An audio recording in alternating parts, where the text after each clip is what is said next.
Generator থেকে কারওয়ান বাজারে আগুন লেগেছে বলে প্রাথমিক ধারণা ফায়ার সার্ভিস ও স্থানীয় ব্যবসায়ীদের।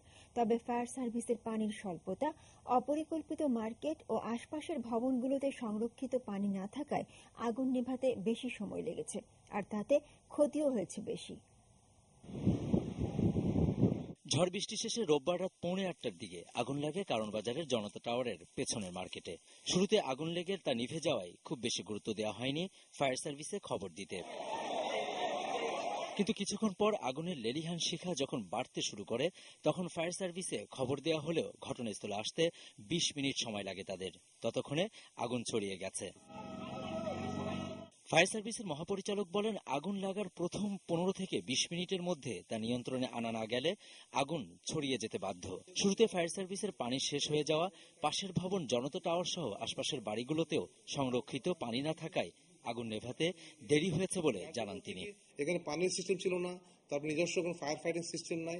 আমরা যখন পানি নিয়ে যাই আমাদের গাড়িটা পানি শেষ হয়ে যায়, তারপরে কিন্তু আমাদের অন্য গাড়ি যায় পানি সাপোর্ট দেওয়ার জন্য। আমাদের পানিগুলো জোগাড় করতে কি সময় লেগে গেছে, কারণ যার জন্য কিন্তু হয়তো আগুনটা বড় হয়ে গেছে। বাট আমাদের পরবর্তীতে আমরা কিন্তু হাতির ঝিল, তারপর আশেপাশে যে সমস্ত বড় বড় স্থাপনা ছিল সেখান থেকে পানিগুলো নিয়ে আমরা কাজ করেছি আসলে।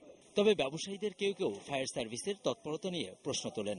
যখন আমাদের ঘরে আগুন লাগছে তখন ফায়ার সার্ভিস পানি ভরিয়ে গেছে গা কত 20 মিনিট পরে আইছে, ওই গোটার মধ্যে আগুন লাগছে, ওই হেরোর ওই গোটা নিয়ন্ত্রণ করছে। কিন্তু আগে যখন আগুন লাগছিল তখন ওই বিল্ডিং থেকে পানি ব্যবহার করছে, তারপর হাউস ছিল, তারপর আরো ট্যাঙ্কি ছিল, তারপর রোডে ট্যাঙ্কি ছিল, ওখান থেকে যদি পানি উঠাইতে পারতো তাহলে কিন্তু রক্ষা করতে পারতো সবগুলো। অনেক ক্ষতি হয়ে গেছে, কিন্তু আমাদের কিন্তু আন্তরিকতার অভাব ছিল না। কিন্তু হয়তো একসাথে সব গাড়ি আনতে পারলে তখন নিশ্চয়ই হয়তো আমাদের আরো তাড়াতাড়ি নেবানো যেত।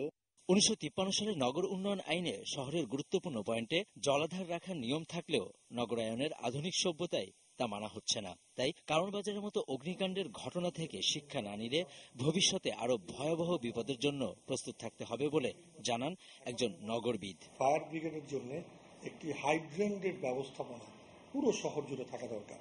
হাইড্রেন্ট হচ্ছে সেই ধরনের জলাধার যে প্রেশার করে জল থাকবে, ফলে ফায়ার ব্রিগেডে শুধু ওটার মধ্যে কানেক্ট করলেই জলের ধারা দিয়ে আগুন নেভানোর ব্যবস্থা করতে পারে। ফায়ার ব্রিগেড ডিফেন্স কিন্তু অনেক বছর ধরে এগুলি বলছি, কিন্তু সেগুলির ব্যাপারে কোনো কর্ণপাত আমরা করছি না। অতএব জরুরি ভিত্তিতে হয় ফায়ার হাইড্রেন্টের সিস্টেমটা চালু করা, অথবা আমাদের পুকুরগুলোকে আবার ঋতগৌরব ফিরিয়ে সেগুলোকে অঞ্চল ভিত্তিক এই অগ্নিকাণ্ডজনিত সময়ে প্রতিকার হিসেবে ব্যবস্থাপনার জন্য তৈরি করা দরকার। Javed Akhtar, ATN news, Dhaka.